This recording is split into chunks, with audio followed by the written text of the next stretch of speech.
to our kitchen. I'm Steve, and I'm joined by my lovely wife, Iris, today. In addition to having Iris, we're joined with a special guest, my wife's cousin, Barbara, who originally lived in Dublin, but now she's a farm girl living in Donegal, Ireland. uh, and Barbara is the daughter of Iris's Aunt Mabel. Barbara, how are you doing today? I'm very good. How are you? Good. I wonder if you can tell us a little bit about the tradition of the Irish Christmas cake in the family. Okay, the recipe that Mum would have used what came from her mother, so my grandmother. It was a recipe that she made about every year. She would make about 18 to 20 Christmas cakes. Oh, wow. What a lot of work. Yeah. And the work would start in November because the first Christmas cake was a tester cake, and that was made for Dad's birthday, which was the 15th of November. Mm-hmm. So once that was made and it tasted good, then she would make the rest of them, and she would keep them, and she would feed them for the whole month of November. Part of December, she'd top them up, the cake, she'd top the top of them with a drop of whiskey just to keep them moist. Right. And then she would make her own marzipan and her own icing.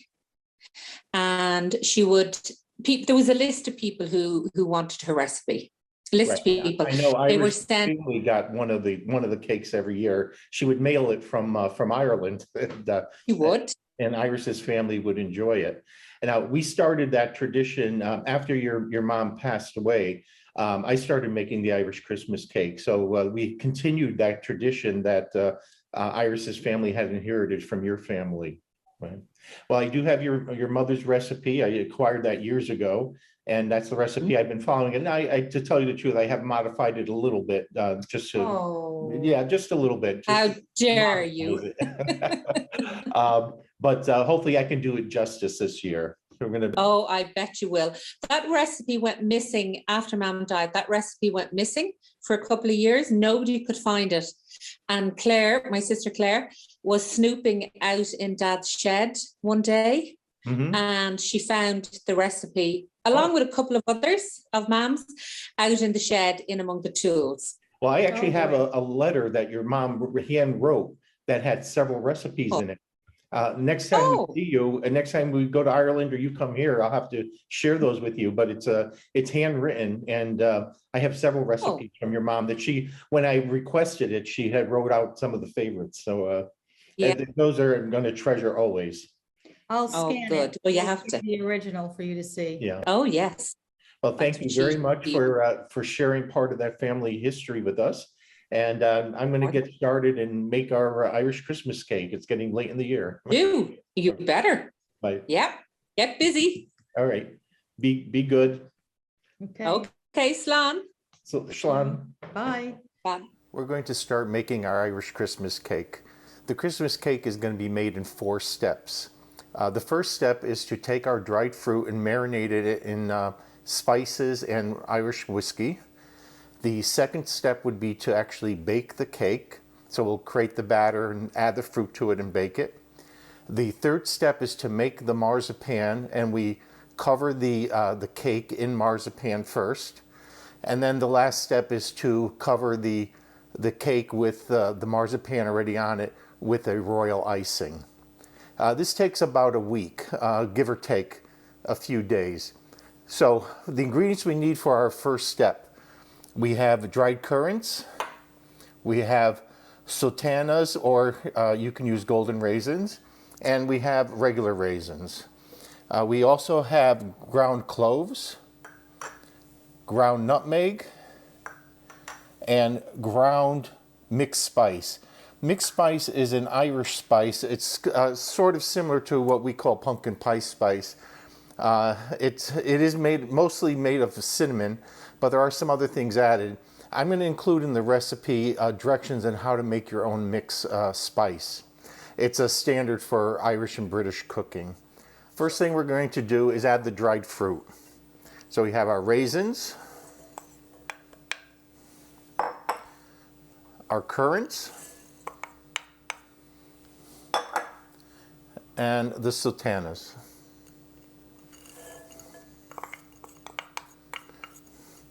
We're going to add the spices.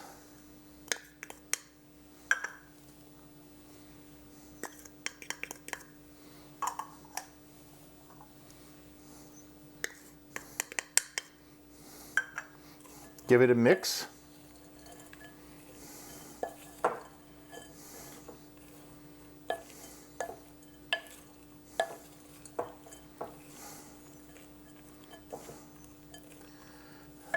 And then we add our good Irish whiskey.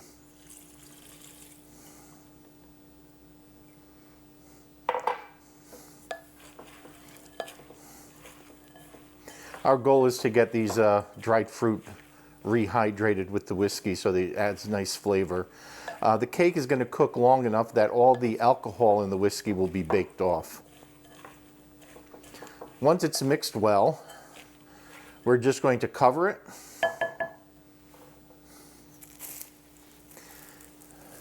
And then we're going to place this in the refrigerator for 3 to 5 days. Obviously, the longer you let it marinate, the more flavor the dried fruit is going to develop. So keep it in the refrigerator. You take it out of the refrigerator once a day, and when it's out of the refrigerator, give it a stir. If it looks like it's dry, if you don't see any moisture on the bottom of the bowl when you're mixing the fruit, you can give it another splash of whiskey to make sure that your fruit gets fully hydrated. We're ready for the second step in making our Irish Christmas cake. We have our fruit that has been marinating in spices and the Irish whiskey. It's been in the refrigerator for 4 days. I took it out of the refrigerator once a day to give it a good stir up. I did not need to add any additional whiskey to it. It was still pretty wet. The other ingredients we need to make the batter for the cake is going to be all-purpose flour, some salt, baking soda, water, butter, sugar.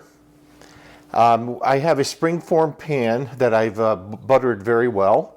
I have also cut out 3 of parchment circles. I place 2 of the parchment circles on the bottom of the pan. It makes it easier to remove the cake later. And the other parchment circle will go on top of the batter before it goes into the baking. This prevents it from browning too much. In order to make this cake, we're going to need to cook our fruit. We're going to add the water, sugar, and butter to a pot. Melt the butter down and then add all the fruit. We're going to bring the fruit to a boil and let it boil for 10 minutes. Then after it's boiled, we want to cool it quickly. So I have a bowl filled with ice and a metal bowl, and we're going to put our cooked fruit into the metal bowl and allow it to cool quickly. Well, let's get started. We have our pot on medium heat. I'm going to be adding the butter.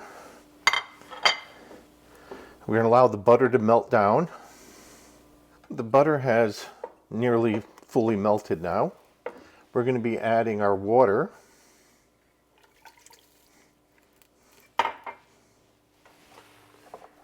And sugar.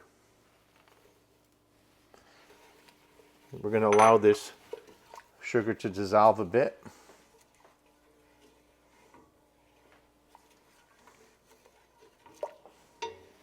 And then we add in our fruit.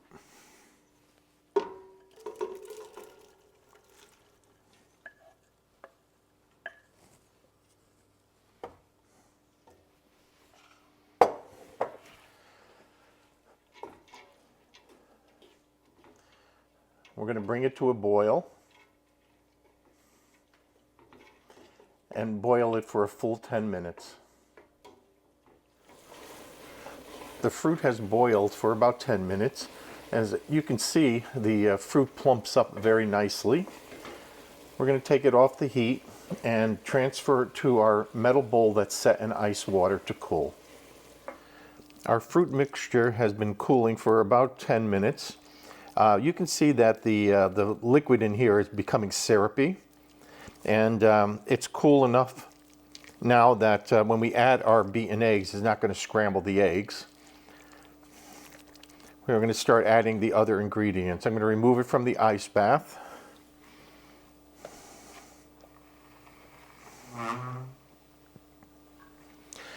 We're going to add our salt and our baking soda.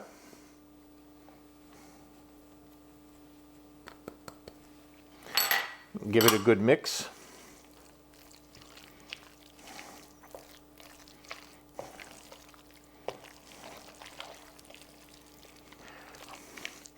We're going to add about half the flour.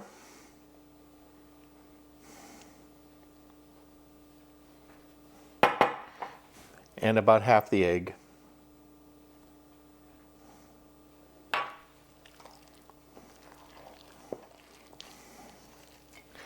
Then the remaining flour and the remaining egg.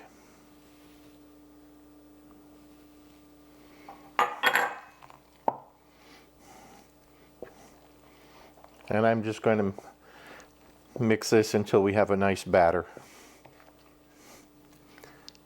Our batter is ready. All the flour has been incorporated. It's very thick. What we're going to do is transfer it now to our springform pan. And once the batter is in the pan, I'm going to use a tablespoon dipped in some cold water. And this is going to allow me to smooth the surface out. Make sure that it's even all around. We're going to place that parchment circle on top.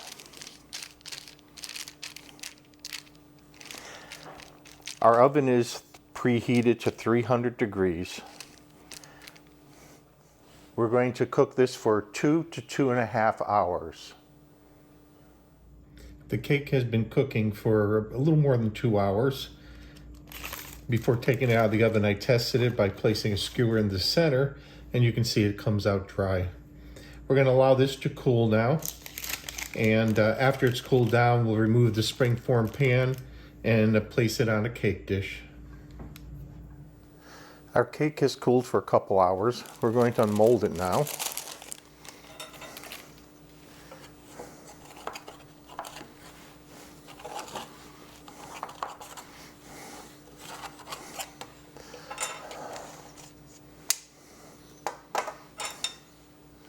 I'm just going to run the knife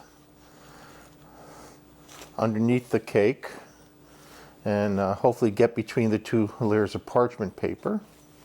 There we go.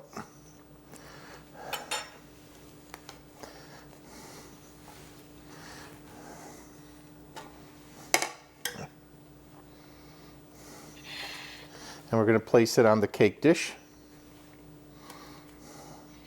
And I'm just going to wrap this in plastic, and it'll stay wrapped tightly in plastic until it's time to frost it.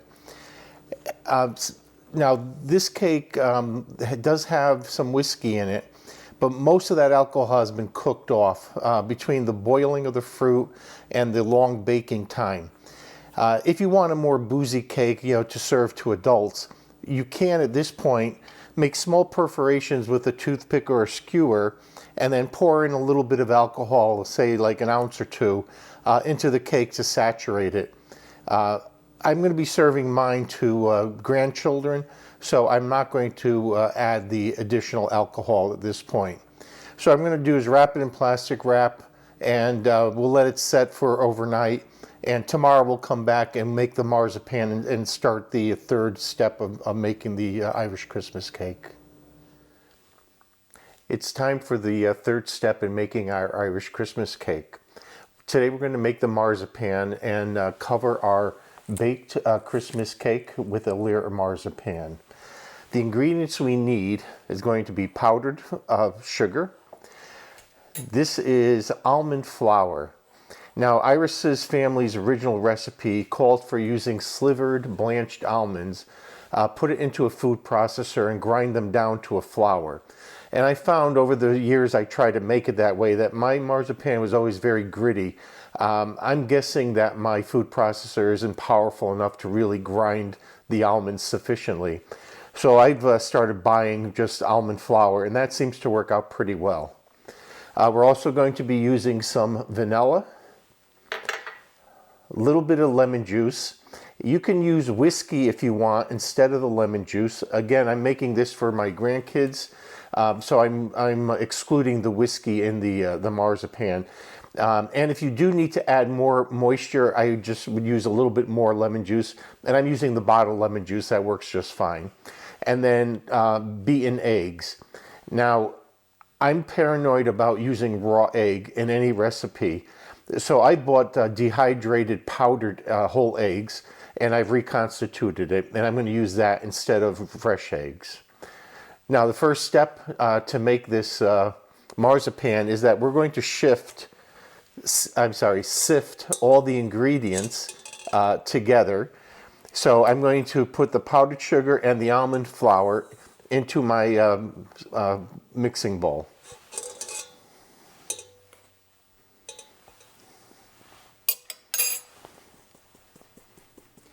The almond flour and the powdered sugar have all been sifted into the bowl. We're just going to hook this up to the stand mixer, and we're going to use the flat blade.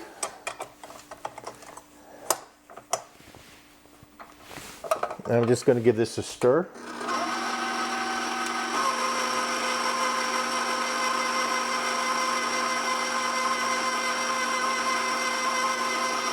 Now we're going to add our liquids. First, the beaten egg.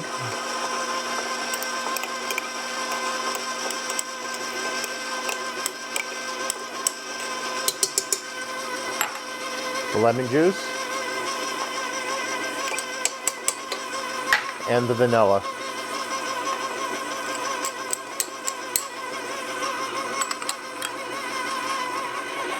We're going to beat this well, first at a lower speed until it's all combined. If it looks very dry at this point, you can add another drop or two of lemon juice. And if it's looking wet like this is, I'm going to add a little more powdered sugar. I added 3 tablespoons of powdered sugar, and that was enough to get it to start clumping well. And I've scraped the bowl a couple times now to make sure everything is incorporated.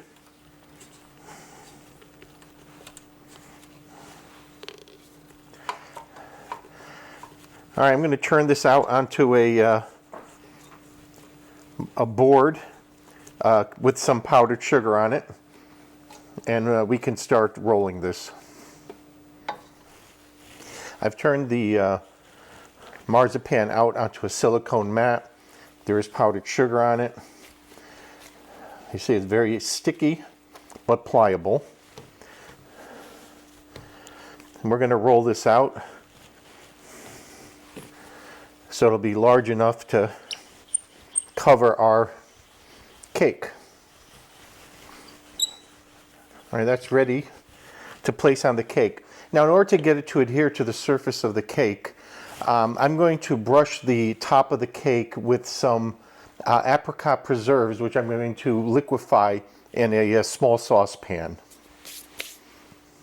We have the apricot jam that has been boiled. I'm going to coat the cake.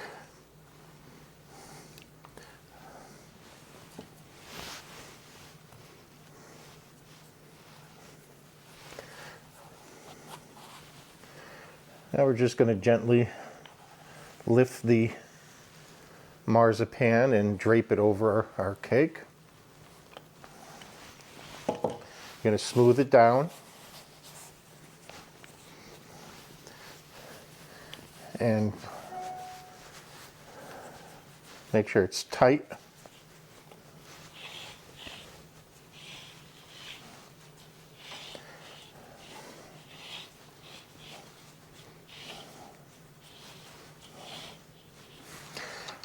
And then just use a knife and trim off the excess marzipan at the base of the cake. This excess marzipan you either could share with your family who are watching you make the cake, or you can actually use this to, you can mold them into mushrooms or animal shapes and use it for decorations. I just want to make sure the surface is very smooth.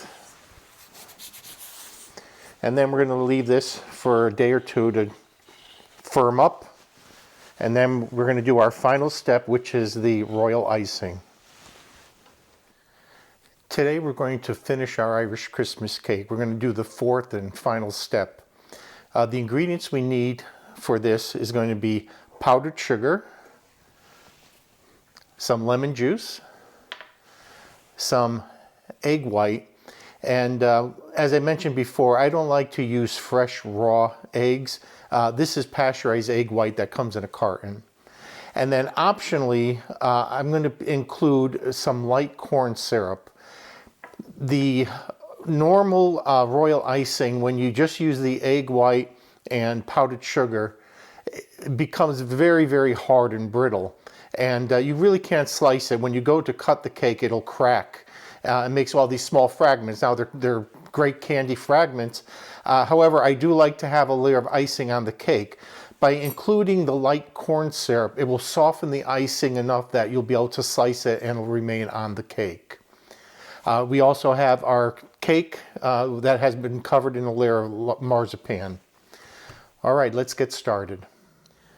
The first thing we're going to do is put our egg white into a mixing bowl. And I have the whisk attachment on the stand mixer. And we're going to whip these eggs just until they become a little thick. Now that the eggs are thickened, I'm going to be adding the powdered sugar a little bit at a time, followed by a little bit of the lemon juice at a time.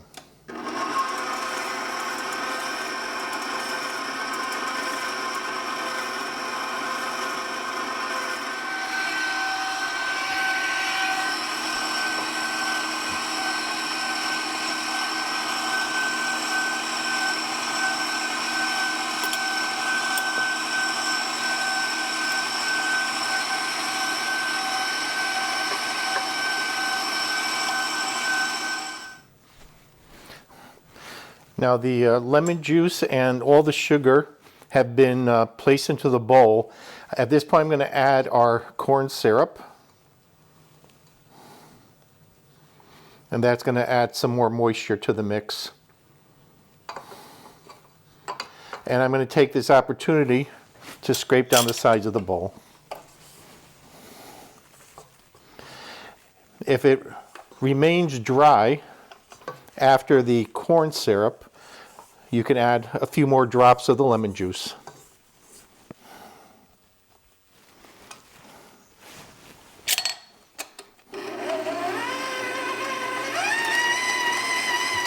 Our icing is been thinned down a little bit with a little extra lemon juice, and it's a spreadable consistency now. So we're going to ice our cake.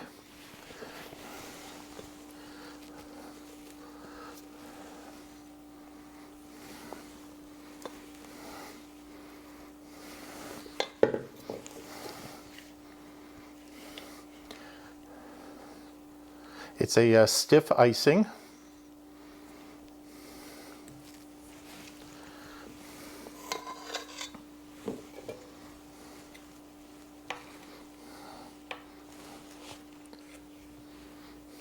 After we get the cake completely covered, we're just going to leave it to dry. And as it dries, this icing does become very, very firm.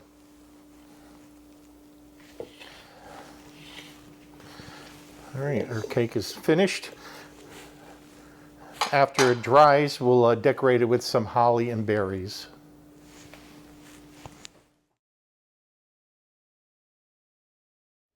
Our Irish Christmas cake is finished, and we're going to do a taste test. Now, we're breaking tradition a little bit. We're actually cutting the cake before Christmas Eve, but in order to show you what the cake looks and tastes like, we figured it was worth it. We have a special guest with us today. This is Iris's brother, Brian, and we convinced him to join us for the taste test. Took some arm twisting.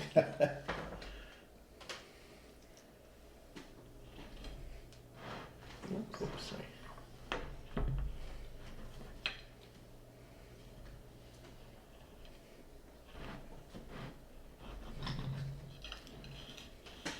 Hold this out.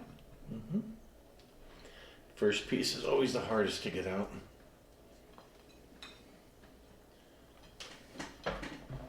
Bring that a little closer.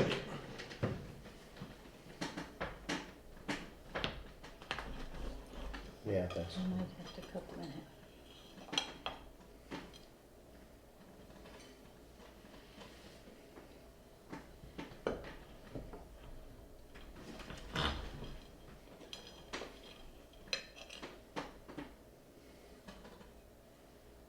Okay. Take my little piece. All right. Dig in. Dig in, huh? Okay.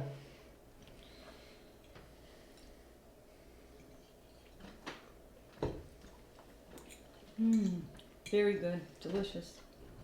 Can eat my favorite part now, the frosting and the marzipan. That's the sweetest part. What do you think, Brian? Yeah, it's excellent. Very good. Really good. And I think the best one ever. Very good. Yeah, I like the icing and the marzipan. Yeah, it's really good. All right. Well, hopefully you can taste the love that it was cooked with. For sure. We'll see you on the next episode.